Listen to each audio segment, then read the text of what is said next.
Hello students, this video is for class 11th biology and the chapter 2nd, and the topic is the kingdom Monera.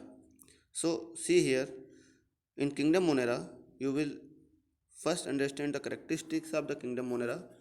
So the Monera are unicellular organisms, they are prokaryotic and they contain 70s ribosomes.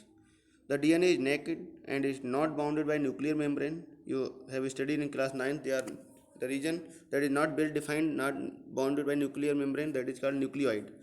It lacks organelles like mitochondria, lysosomes, plastids, Golgi bodies, endoreticulum, and centrosome. So these organelles are absent. They reproduce asexually by binary fission and budding. The cell wall is rigid and made up of peptoglycans. Flagella serves as the locomotory organs. They have flagella, thread-like structure. These are environmental decomposers and mineralizers. They recycle the nutrients also. They show different modes of nutrition as autotrophic, parasitic, heterotrophic, or saprophytic. So first you will see the characteristics. Then now see the classification of Monera. So see, they are first classified into two groups, eubacteria and archaeobacteria. Eubacteria, they are called true bacteria, and they are again divided into two, heterotrophic bacteria and autotrophic bacteria. Autotrophic bacteria again divided into two, chemoautotrophs and photoautotrophs. Chemoautotrophs, they obtain their energy from the decomposition of the some chemicals like sulfur bacteria, and cyanobacteria, they are photosynthetic, they can synthesize their own food. And now go to the archaeobacteria. They are again classified into three groups, halophiles, those are found in salty areas, thermoacidophiles, which are found in hot springs, and methanogens, those are found in marshy areas and also in the gut of ruminants, those produce methanogens. So this is the classification of this Monera, kingdom Monera. Now see the classification. This kingdom Monera is classified into three subgroups, archaeobacteria, as you have seen, eubacteria and cyanobacteria. So the characteristics of archaeobacteria, they are the most ancient bacteria found in the most extreme habitats such as salty area, that you have seen halophiles, and hot springs, thermoacidophiles, and some are found in marshy areas and in the rumen of the ruminants, methanogens. And the structure of the cell wall is different from that of the other bacteria because they have a specific cell wall that can help them survive into a very harsh conditions, help them to survive in extreme conditions. The mode of nutrition is autotrophic, and the nucleoid sequence of the bacteria is tRNA or RNA are unique. So they are characteristics of the archaeobacteria. And the second is eubacteria. Eubacteria are also known as true bacteria. The cell wall is rigid and made up of peptido, peptid, peptidoglycans, and it moves with the help of flagella. They have flagella on their ends.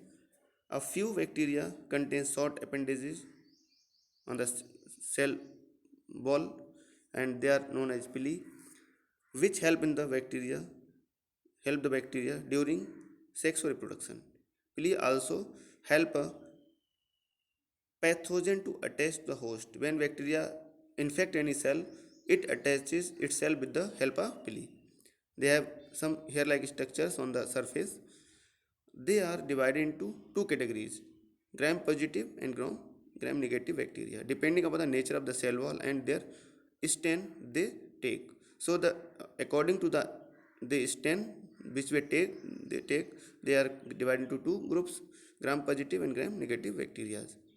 And rhizobium and clostridium are two eubacteria. These are example of eubacteria. Now the other category of the bacteria is cyanobacteria. These are also known as blue green algae. These bacteria are photosynthetic in nature, autotrophic but photosynthetic. They contain chlorophyll, carotenoids or phycovalents, which help them to synthesize their own food in photosynthesis. They are found in aquatic region. Some of these can fix atmospheric nitrogen, and the examples of nostoc, anavina, spirulina, these are the some cyanobacteria, and they also have some specific cells. They are called heterocysts.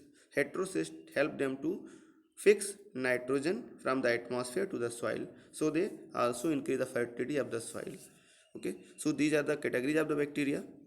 You will see the characteristics. And now, on the basis of the shape of the bacteria, they are classified into following different groups. Number one, the bacteria which are round in shape, spherical in shape, oval in shape, they are called cocci. These are the micrococcus single, diplococcus, those are in two pairs, tetra if they are found in four, and if they are found in a chain like structure, they are called streptococcus. So cocci means they are spherical in shape. Then if they are rod shaped, they are called bacillus or bacilli. Okay, so if they are rod shaped, they are called bacillus. If they are comma shaped, kidney shaped, they are called vibrio. So according to the shape of the bacteria, they are classified into different groups. Spirillum, if they are spiral coiled shaped, then they are called spirillum. Now see the shapes of bacteria here. These are the bacteria shape. Cocci, they are round. Bacillus, rod shaped. Spirillum, spiral in shape. Vibrio, comma in shape. So these are the different shapes of bacteria on which they are called. Okay, now this is the structure of a prokaryotic cell, means the cell of Monera. This you can see here, the shape of this prokaryotic organism.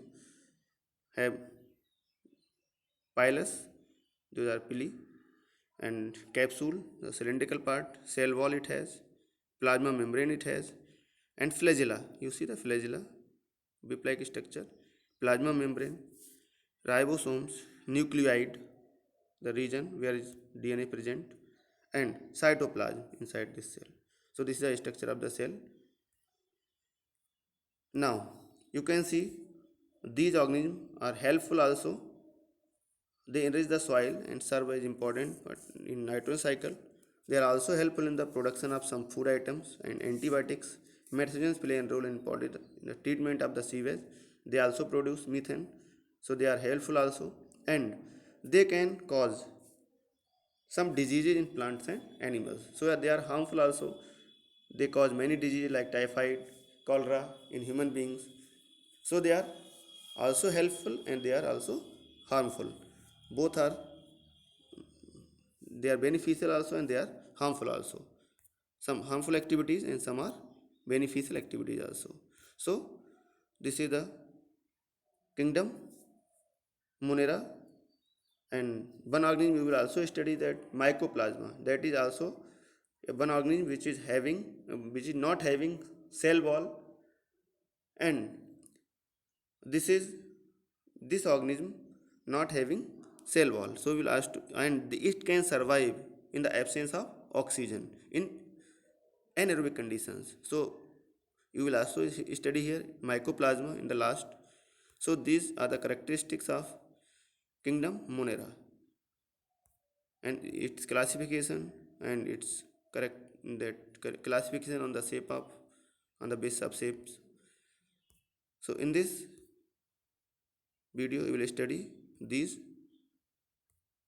characteristics of kingdom Monera, and you also go through this NCERT book and you can understand this topic easily. Thank you.